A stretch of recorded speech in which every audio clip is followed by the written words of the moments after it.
Hi, Facebook friends. It's me, Miss V, the storyteller, and I am back with another story. The name of this story is called Just Say Thank You. Now, you may think this is easy, but for some people, it's very difficult. And it was very difficult for me. As you all know, I spent a lot of time with my favorite aunt, my Aunt Sissy, as a teenager. I would go over her house almost every weekend and I would take her shopping or whatever she wanted me to do. My aunt was blind, but although she was blind, her hearing and her other senses, they were on point. I mean, unbelievable. My aunt had the hearing of life.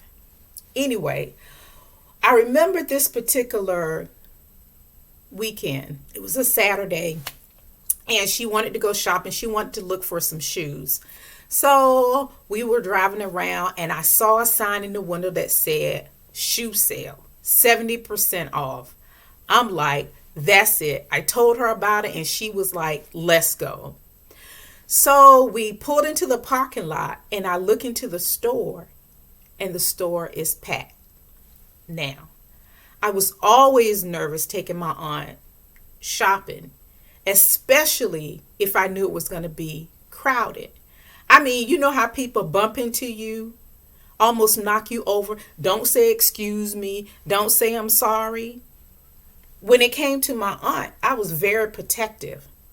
And although I was shy, if you bumped into me or you bumped into her, I would be ready to fight.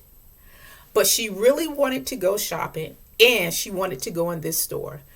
So I pulled myself together and I was like, okay, we get into the store and I did as I always do whenever I take her into a store. I find a spot for her to sit down. I take her purse and I take the handles of her purse and I wrap them around her wrist. My aunt always wanted to hold her own purse. So for security purposes, I would wrap the handles around her wrist and she would hold her hands like this to make sure that nobody stole her purse. As I'm walking around, I always kept an eye on her. And then I would look for, in this particular case, the shoes. I would bring the shoes back to her. I would let her feel the shoe.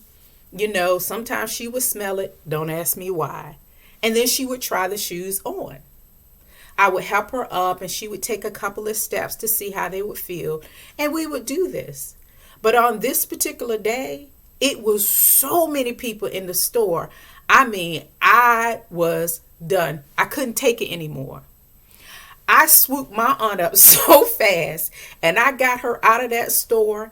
By the time we got to the car, she was like, who is chasing us? She thought somebody was chasing us. She was out of breath and she was like, Valeria, what is wrong? What happened? What happened? And I said, nothing. I mean, nothing happened. What are you talking about? And she shook her head. She said, She said, let me tell you something. She said, you really need to get over being afraid of people, large crowds, and not liking people. When we go to the store, I can tell that you just don't like the general public. I was shocked. I couldn't believe it. I'm like, how did she know this?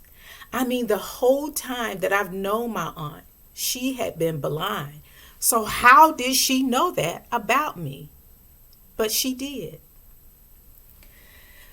A few weeks had passed after that particular situation, and we were out shopping again, and she wanted a dress. So we're going around as we always do, and I found her a really nice dress. She had shoes, and this dress would fit her perfectly. But as we were out shopping, I also found this white hat. It was pure white. And let me tell you, that hat was the bomb. It had fur all the way around it, white fur, and at the top of it, it was white. And when I put it on, I'm like, wow, this looks so nice on you. When we got back to the house, my aunt said to me, I got a new dress and new shoes. I want to go to church tomorrow. And I was like, oh, okay, cool. Now, my aunt's church was in North Carolina. So that means that we had to get up early the next morning to go. So I prepped her clothes. I washed and I set her hair and I got her hair all together. I laid out my clothes and I was going to wear my hat because that hat was cute. The next morning we got up. I got her all dressed. I got myself dressed and we're walking down the hall to the door. My uncle, and he stopped. And he told my aunt how he loved her dress and how pretty she looked. Then he looked at me and he said, oh my God, you look so beautiful. And I kind of looked at him and I made a comment. And then we got on the road and we went to North Carolina. The entire time we were there, I kept getting all these compliments. My aunt was also getting compliments on her new dress. We had a wonderful time in North Carolina. After church, we hung out with one of my other aunts and then we came home. We got in the house and my aunt was sitting down and she called me and she asked me for my hat. I gave her the hat and she was feeling it and she gave it back to me and she said, can I ask you a question? And I was like, sure. She said, why is it hard for you to accept a compliment? I said, what do you mean? She said, all day today, people were commenting you on your hat and how pretty you look. And every time they gave you a compliment, you told them something negative about yourself. I said, really? She said, yes. She said, even this morning when your uncle told you that you look beautiful, the first thing you said was, oh, I don't look pretty. My hair, I need to do something with my hair. That's why I'm wearing the hat. And I just looked at her and I was lost for words. I'm like, wow. I didn't realize that that's what I was doing. And she said, listen, let me tell you something. If somebody was giving me as many compliments as you got today, she said, girl, I would be smiling all over the place and I would be, thank you, thank you, thank you.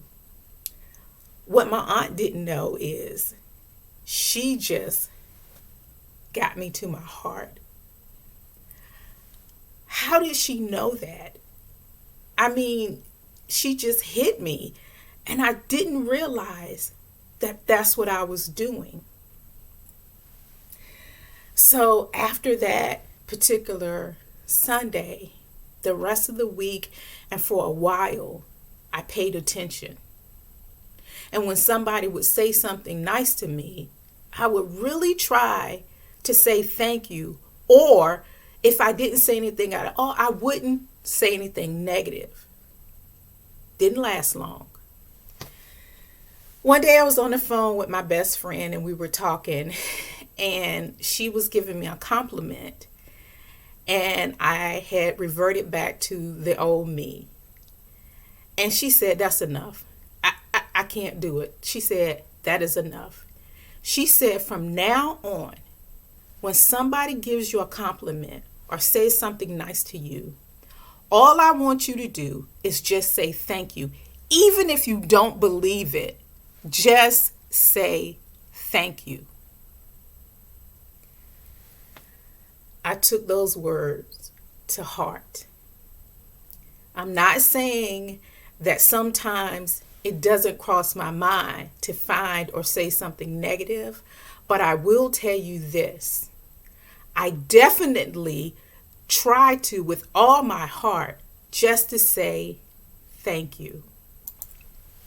I hope you enjoyed that story. And that story is for people who struggle with compliments. Even if you don't believe it, just say thank you. Now, I look in the mirror And I tell myself, girl, you look good. And then I tell myself, thank you. All right, hope you like that story. I have more stories to come. I thoroughly enjoy sharing stories with you, and all the stories that I share, trust me, they're true. Some of them are kind of painful. This was a little one pulling at my little heartstrings, but that's what I used to be. But what I am now is I'm grateful, and I want to say to you, thank you. Bye.